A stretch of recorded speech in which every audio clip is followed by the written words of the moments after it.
À l'heure où je te parle, se déroule le plus grand événement sportif, la Coupe du Monde au Qatar. Quand c'est pour débattre de la construction des stades de foot dans le désert ou pour savoir si Messi est meilleur que Ronaldo, il y a du monde. Par contre, des gens pour faire un projet tech lié à l'événement, j'en ai pas vu des masses. Du coup, je me suis dit, allez, il faut que tu te motives et que tu fasses quelque chose. Donc j'ai un peu réfléchi et j'ai décidé de faire un système qui va surveiller le score pendant les matchs d'une équipe, donc en gros l'équipe qu'on supporte, et à chaque fois qu'elle va marquer un but, ça va déclencher quelque chose. Pour ce projet, j'ai utilisé le Raspberry Pi 3 modèle B+, sur lequel j'ai simplement installé l'OS de base, donc le Raspberry Pi OS. Ce projet, on peut globalement le décomposer en deux parties. On a une partie purement code où on va devoir récupérer l'information qui nous intéresse, à savoir le score pendant un match en direct, et une deuxième partie un peu plus électronique, où on va utiliser cette information pour déclencher un appareil. Pour démarrer le projet, ce qu'il me fallait, ce sont des données. Donc je me dis, le football, c'est le sport le plus pratiqué dans le monde. Il doit forcément y avoir plein d'API sur Internet. J'aurai qu'à en choisir une, à laquelle je ferai mes requêtes, et elle me renverra les données dont j'ai besoin. Et voilà, partie 1, finito. Je me mets à chercher une API et je commence rapidement à sentir l'odeur de la déception. Autant on trouve des API gratuites pour tout et n'importe quoi, autant quand il s'agit de foot, tout le monde a décidé de se faire un petit billet. Toutes les API sont payantes, les offres gratuites sont très limitées, on te demande d'encoder les infos de ta carte de crédit. Bref, moi ça c'est un délire que j'aime pas. Du coup je décide de complètement changer de stratégie. Je sais qu'il existe plein de sites web qui affichent des données en temps réel sur un match en cours. On peut voir le temps de jeu, le score, le nom des buteurs, les cartons jaunes, les cartons rouges, bien plus d'informations que ce que j'ai besoin. Je décide donc de faire ce qu'on appelle du web scrapping, et ça tombe bien car j'en ai déjà fait dans le cadre d'une autre vidéo dans laquelle j'ai codé un bot qui surveille le prix des jeux PC à ma place et qui m'alerte lorsque c'est le moment de les acheter. Comme tu peux le voir, il y a actuellement 3 matchs en direct, donc aucun match de la Coupe du Monde, mais c'est pas grave, on peut quand même faire des tests sur ces matchs-là. Donc on a un match de Première Ligue en Égypte, un match de la SNL en Slovénie et la Ligue A en Turquie. Donc imaginons qu'on veuille faire des tests sur ce match-là, donc la Ligue A. On fait clic droit, inspecter. Et de là, on peut récupérer par exemple l'ID de la compétition, qui sera bien évidemment différent de l'ID de la Coupe du Monde. Et ensuite, si je descends, hop,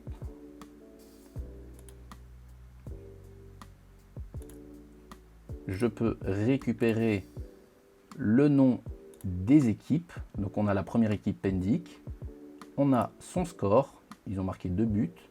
Si je descends encore, j'ai le nom de la deuxième équipe, Sakarya Sport, qui ont un score de 1. Et je peux également avoir le temps, donc ici, match state, chrono minute, 33 minutes, et puis on a une classe temps additionnel, mais elle est vide pour l'instant. À ce moment-là, je suis plus que confiant. Je vais sur un truc que j'ai déjà fait, j'ai un début de code, plus rien ne peut m'arrêter. Du moins, c'est ce que je croyais. Je décide de récupérer le nom des équipes, le score et le temps de jeu. Donc j'écris un petit code qui semble fonctionner, mais je remarque qu'il y a plein de situations où j'ai soit des résultats bizarres, donc pas les résultats que je devrais avoir, soit des erreurs, quand on est par exemple en temps additionnel, à la mi-temps, ou lorsqu'il y a d'autres matchs en parallèle. On est sur une page web dynamique, donc il y a des classes qui apparaissent et disparaissent constamment. Je vois aussi qu'il y a plein de classes qui portent le même nom, c'est pour ça que j'ai des interférences entre différents matchs. Bref, tout s'explique, tout semble logique, mais ça ne m'arrange pas pour autant. Les informations concernant les matchs se trouvent dans des blocs de code qui, dans leur structure, sont identiques d'un match à l'autre. Donc les informations telles que le nom des équipes, les scores et le temps de jeu sont dans des classes de même nom. Mais le problème, c'est que lorsqu'on prend un seul match, on a également des doublons en termes de nom de classe. Donc si j'ouvre par exemple le bloc correspondant à la Casa League 1, donc juste ici, Casa League 1, hop, match team. Donc le score de la première équipe se trouve dans une classe match score et le score de la deuxième équipe se trouve également dans une classe match score. Même chose pour le nom des équipes qui sont dans des classes qui s'appellent match team info. Donc si j'ouvre match team info ici et ici, donc j'ai le nom de la deuxième équipe et ici le nom de la première équipe.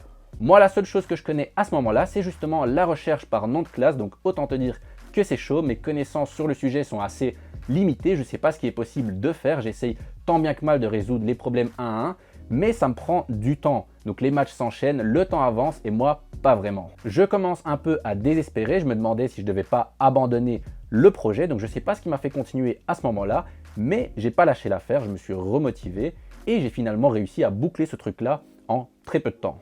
Je récupère le bloc de code correspondant au match de la Coupe du Monde et c'est dans ce bloc-là que je vais chercher mes informations. Donc j'appelle ça match info. Et ensuite, pour avoir le nom des équipes et les scores, ce que je fais, c'est que dans match info, je lui dis trouve-moi la classe match team home. Et dans cette classe-là, trouve-moi la classe match team info. Donc comme ça, je peux avoir le nom de la première équipe. Pour la deuxième équipe, donc la classe enfant, c'est la même, sauf que la classe parent est différente. Et pour le score, c'est la même logique. Donc la classe enfant, c'est la classe match score. Mais comme la classe parent est différente, on arrive à avoir nos informations. Donc je ne sais pas si c'était la meilleure manière de faire, mais moi c'est comme ça que j'ai fait. C'était le moment de passer à la partie 2 du projet. Je viens de brancher une LED de couleur sur le GPIO 18 du Raspberry Pi, et l'idée c'est d'allumer la LED à chaque fois que l'équipe que j'ai choisie marque un but. Donc ici pour les tests c'est suffisant, mais plus tard je vais quand même essayer de remplacer cette LED par quelque chose de plus stylé.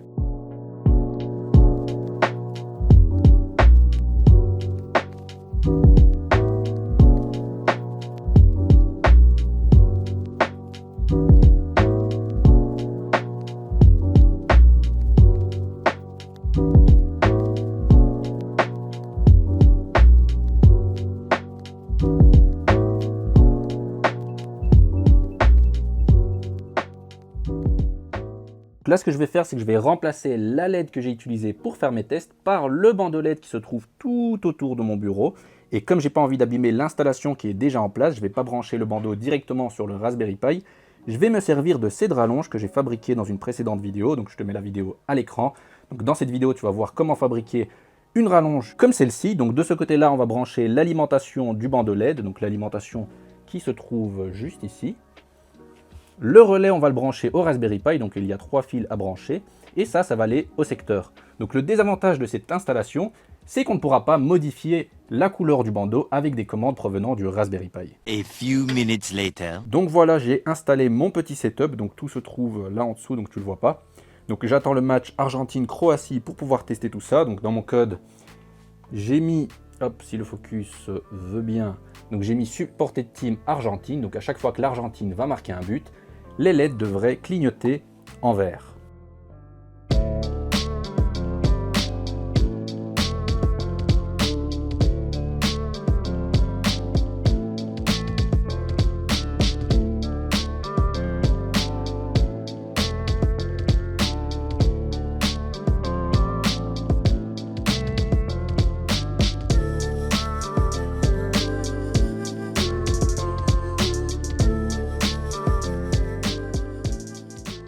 Malgré les problèmes rencontrés, le projet est fonctionnel, mais il est loin d'être parfait. Le code ne récupère pas les dates des matchs par lui-même, il ne peut pas gérer 2 matchs en parallèle, ni une éventuelle séance de tir au but. Pour ce qui est de la partie électronique, la rallonge avec le relais, ça fait le taf, mais ça fait du bruit et puis c'est très dangereux. Le fait de ne pas pouvoir commander les LED avec le Raspberry Pi, ça limite pas mal les possibilités, on ne peut pas changer de couleur ni faire d'animation. C'était pas le but ici, mais ça aurait été sympa. Bref, il y aurait pas mal d'améliorations possibles sur ce projet, donc je ne pense plus bosser là-dessus. Mais si jamais toi ça t'intéresse, tu as le lien du GitHub dans la description. J'espère que cette vidéo t'a plu, j'ai voulu un peu plus te partager les galères que j'ai eues durant ce projet, donc dis-moi en commentaire si c'était une bonne ou mauvaise idée. N'hésite pas à t'abonner à la chaîne et à activer la cloche pour ne pas rater les prochaines vidéos. Et si tu veux du contenu additionnel, tu as les liens des réseaux sociaux dans la description. Sur ce, moi je te dis à la prochaine, allez, ciao!